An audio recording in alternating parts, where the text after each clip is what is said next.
Don't wait for Monday. Don't wait for the first of the month. Yep. Today is your day.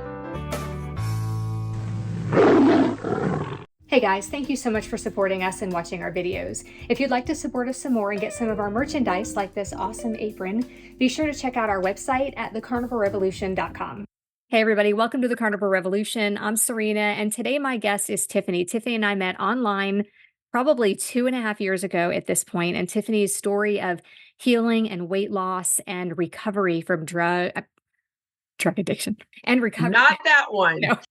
Tiffany's story of uh, Tiffany's story of weight loss and recovery from food, sugar, and carb addiction is just a wonderful story. So I want you guys to hear about that. And we're going to talk a lot about that today. So Tiffany, thank you so much for being here. I'm so excited that we get to do this because I know we tried to do it last year and that didn't work out. So I'm happy to be here. Thanks for having me. Yeah, absolutely. And sometimes it just takes a little while to get things rescheduled. So I'm really glad we were both able to make the time today. And I want to start with your story. In your words, just tell us how you got to be this low carb in recovery, because the food addiction, sugar addiction, carb addiction is not talked about nearly enough. No, it's not. In the carnivore space, my story is a little different because I actually started with the bariatric surgery called VSG, or vertical sleeve gastrectomy. That was 2017, summer of 2017. But I had already started researching, keto and low carb. I knew that VSG surgery was going to be a tool. It wasn't going to last forever. And if you've ever seen me eat a big steak, I don't have restriction anymore. But I knew that I needed something past that. So I knew from that point on, and my surgeon was in total agreement with me on that I was going to be keto. I was doing great. I had, I went from 319 to 168 pounds in about a year. Amazing. And I was carnivore and didn't even realize it because that really wasn't a label I had heard about. And then I found Dr. Sean Baker, and I thought, I'm going to do this carnivore thing. Because I had started to, put in a few vegetables and berries and things like that. And it was January of 2019. I thought, I'm going to do it for a month. I can do anything for a month and then I'll stop. Well, I went back to keto in February, and I thought, I actually feel better when I'm more satisfied when I'm just eating meat, and the rest is history. I mean, I occasionally will eat a few things here and there, but I'm maintaining my weight loss. I'm not 168 pounds anymore. That was way too thin for me. But, I focus a lot more on strength and vitality and energy than the number on the scale. That's really important to me. I'm going to be 52 in March. So, I'm not looking to be skinny mini. I'm looking to go into my mid-50s strong and healthy. I think that's my story. I love that attitude because for me, it's always been about the number on the scale. And it got to a point about a little over a year ago where I said the same thing. The number on the scale doesn't matter. And then I gained 15 pounds back, and the number on the scale matters way more than it did I last fight year. that too. I'm not above it. I have to Right. constantly remind myself that being it, I'm 5'10", I'm not tiny anywhere. And so, that I'm not going to be defined whether I'm in a size 8 or a size 10 jeans. It's not going to change my life. What changed my life was living one, versus just eating my life away. Yeah. And I love that because in this world, in America and in other countries, it is so much about, our size and the number on the scale, and everything people do, every diet people go on is about losing weight instead of about being healthy. And I think we need to figure out a way to change that narrative, right? Like the old phrase, everything you put in your mouth is either feeding disease or fighting it. And I think people don't understand that, and people don't take that into consideration ever. It's just always about losing weight. Yeah, but I do see that on the landscape. I'm seeing it more and more. I think women are supporting the idea that we could be, we don't have to be a size 0. We don't need to be heroin chic, that, I mean, there's always going to be that look out there. We just have to keep sharing our story. We have to keep encouraging women. We need to be each other's best cheerleaders, that I'm not saying the health at every size is the best method to go about that, because I do think, we do need to work on health. Yes. And that may look different for each person. Yes. I'm not going to be the same size as someone who's 5'2" or 5'3". So yeah, our size, for lack of a better way to determine it, is going to be different. But we can celebrate where, even if we're in the process, right? We're not Yes. at the finish line, Mhm. although there's really no finish line. As long as we're alive, we're still in the race. That's right. But That's right. I do think that the landscape in the health industry, and especially with coaches that I see, it's changing. It's not about skinny, it's about being strong, being healthy, focusable. Yeah, and I do think the other thing that we need to work on as a society, is this whole new movement towards celebrating, obesity, in a lot of cases where we're acting like that's okay and that's healthy. Most of the people who are in that shape or size are eating mostly processed food. So I think most of the people who are in that place are not eating the proper foods, or they probably wouldn't weigh that much, because obesity is not genetic. It is something that is a learned behavior. We learn it from our parents, we learn it from the people that we hang out with. And so I think we need to change that too, because people need to understand that it's okay to be overweight and not be happy about it and want to fix it. But instead, we have to say, "Oh, but they're happy and so it's fine." And I don't Yeah. think that's fair to them or to society or to our children. No, and so I think you can love your body and want to change it. That's not Mhm. mutually exclusive, right? You Yeah, can, but you can't heal a body that you hate. I love that saying because I think true. it's very true.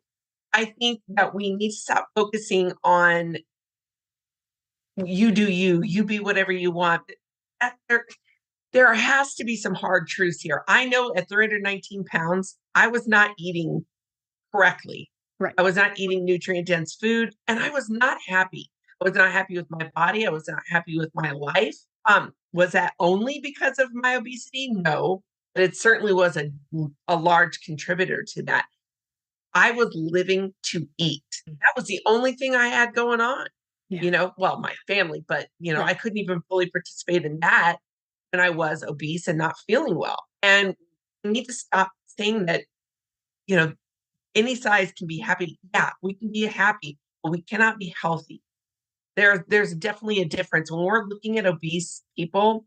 There are physical ramifications, there are mental ramifications, there are spiritual ramifications. Mhm. Yeah. Losing weight really opened up my eyes to all of that. Yeah, and the visceral fat, and that's where the people that we're talking about here, Mhm. that's where they are the largest and the most unhealthy, because visceral fat is the worst kind of fat to have, because it's a fat that's around all of your organs. So if you're really big through the middle, you are at higher Yeah. risk of all-cause mortality. And I think it's so important that we focus on that and make people know that it's not about like fat shaming or obesity shaming. It's not about that. It's about the fact that everybody deserves to be healthy and happy and be able to get down on the floor and play with their kids or their grandkids and get back up again. And for me, carnivore is that way. I will be able to be up and down off the floor with my grandkids because I'm a carnivore, and because I lost the weight, but mostly because I'm healthier, right?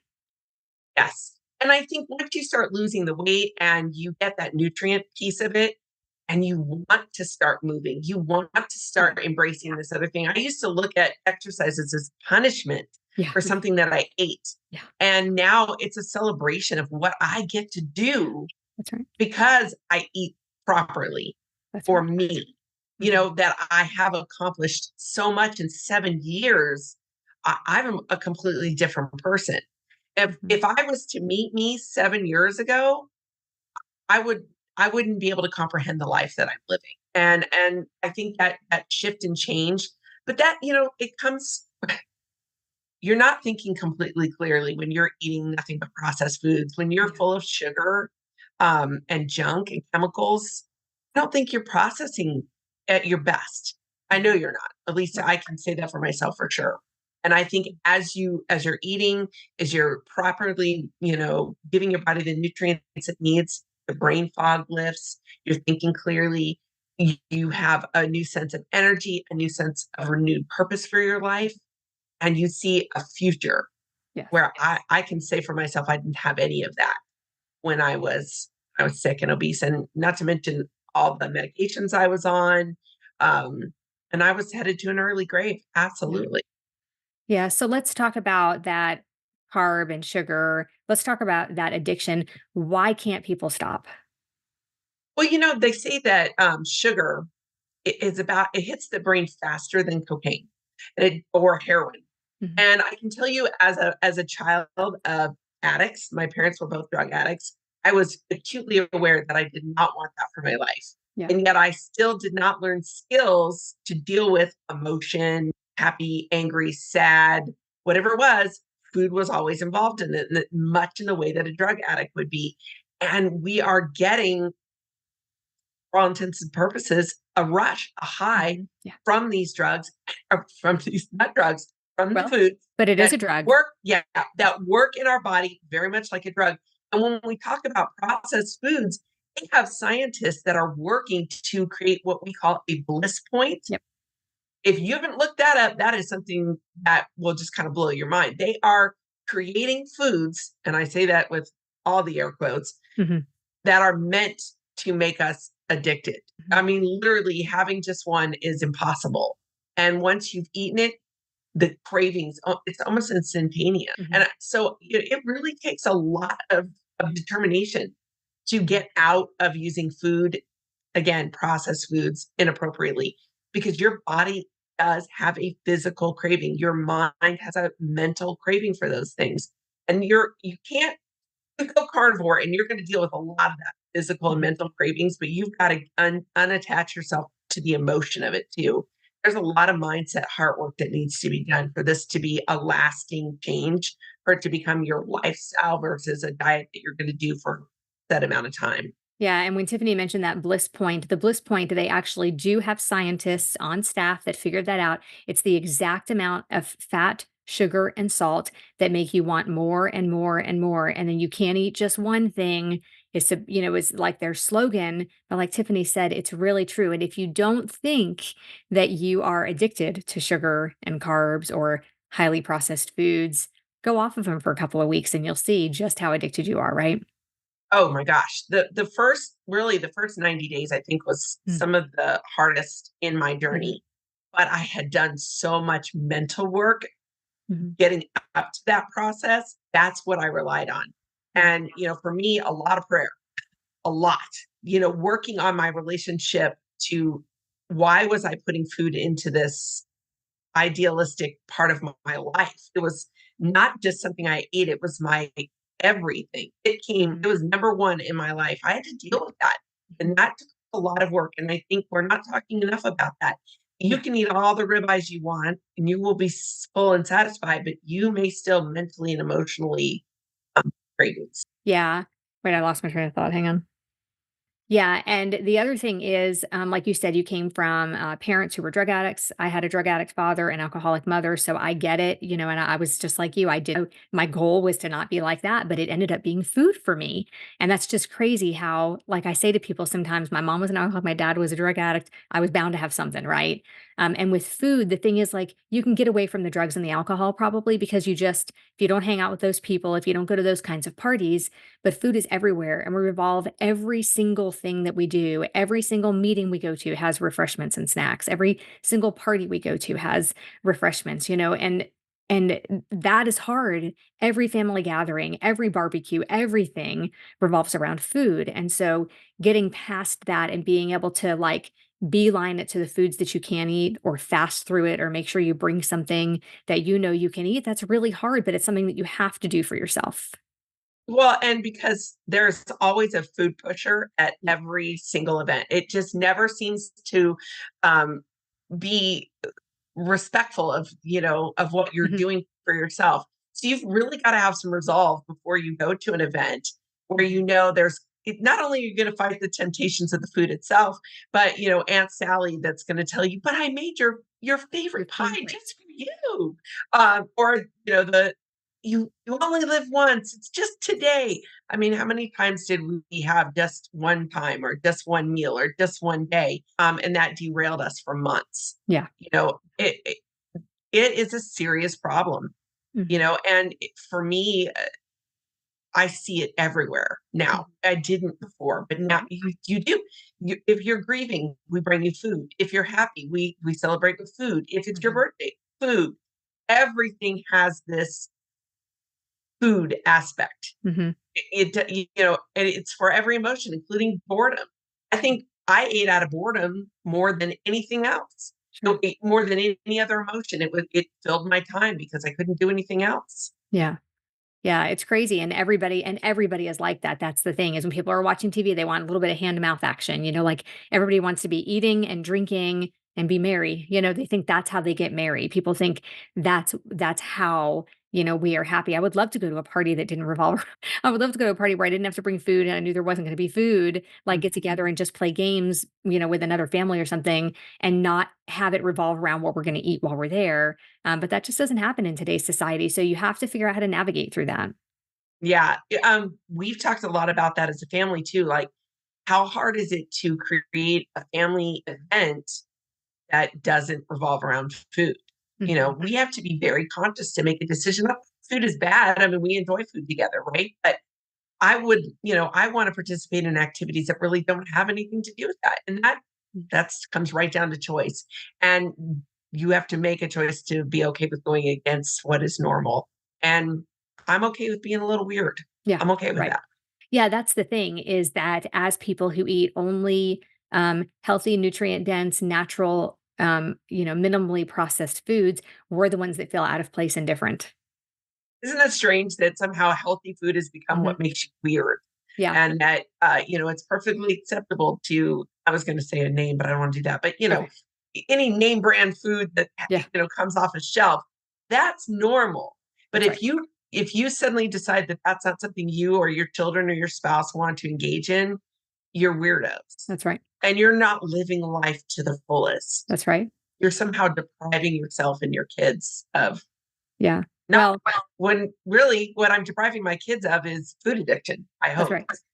Yeah, and if normal is, most people being overweight, metabolically unhealthy, taking multiple medications, then I don't wanna be normal, and the average person eats something like 80% ultra-processed foods every day, which is insane. I didn't know that statistic, and then but it doesn't shock me, Yeah, honestly, it really doesn't anymore. yeah, I the yeah, I'm currently reading Ultra-Processed People. Really good book. It's based out of the UK, but the statistics in the US are very similar to the UK. And so far it's good. I'm probably a third of the way through it. And so far it's really good. It's about the ultra processed foods and how they get you hooked and what they do to your body. So I highly recommend that. But do you have any book other good one recommendations? is the Dorito effect, very Oh, similar. I haven't seen that one. Yeah. I've got so Okay. many I've got a pile right here, plus List a couple more you like. well, right now I'm reading one called Sacred Rest. Oh, That is so beyond what sleep is, but as a people, we are just so in a hurry. We don't know how to rest anymore. So mm, I highly recommend that one. And let's see, what else am I reading? The Circadian Code. That's oh, fantastic. And I highly recommend get yourself a good fiction book. yes. As coaches and educators and influencers and people who are just love health, we can forget that it's okay to just read for the pleasure of reading Yes. it. I'm behind that, but I'm reading The Nightingale right now, which is fabulous. And I love history. So Yeah. it's World War II, Yeah. really good.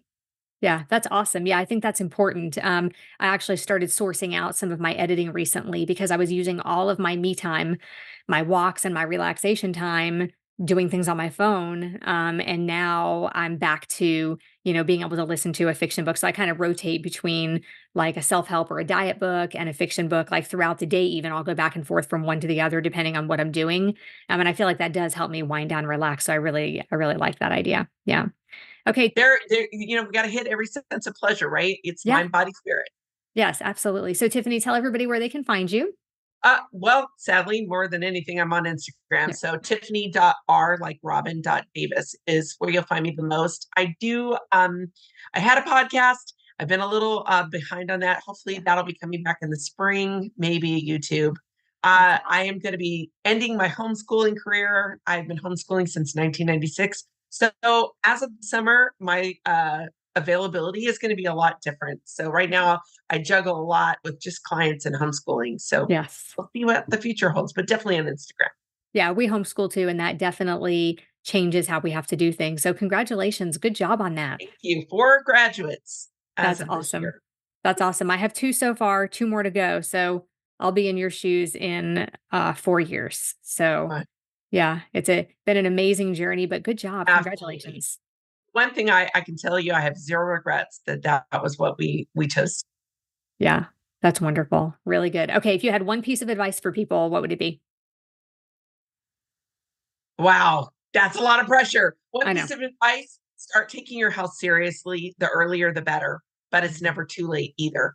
Yeah, Never that's a too late. great, yeah, great tip because people kind of feel like, and it's hard when you have a lot of weight to lose, you have a lot of health issues, it's hard, but it's not too late.